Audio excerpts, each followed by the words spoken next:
தமிழகம் எங்கும் கிளைகள் கொண்ட Annamal institute of hotel management and hospital management படிப்பில் சேர்வதற்கான அட்மிஷன் நடைபெறுகிறது. குடியரசு துணைத் தலைவர் தேர்தலில் தமிழ்நாட்டைச் சேர்ந்த CP ராதாகிருஷ்ணன் அமோக வெற்றி பெற்றார். குடியரசு துணைத் தலைவராக பதவி வகித்த ஜெகதீப் தன்கர் கடந்த ஜூலை 21ஆம் தேதி தனது பதவியை ராஜினாமா செய்தார்.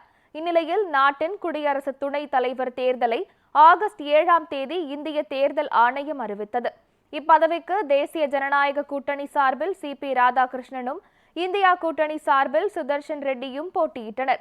இந்நிலையில் குடியரசு துணைத் தலைவர் தேர்தலுக்கான வாக்குப்பதிவு நடைபெற்றது.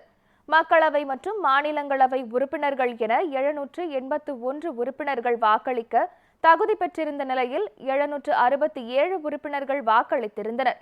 தேர்தலில் பதிவான வாக்குகள் எண்ணப்பட்ட நிலையில் CP ராதாகிருஷ்ணன் 452 வாக்குகளையும் சுதர்ஷன் ரெட்டி 300 வாக்குகளையும் பெற்றனர்.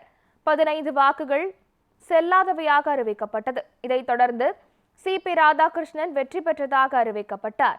தேர்தலில் வெற்றி பெற்ற CP ராதாகிருஷ்ணனுக்கு அரசியல் கட்சித் தலைவர்கள் வாழ்த்து தெரிவித்தனர்.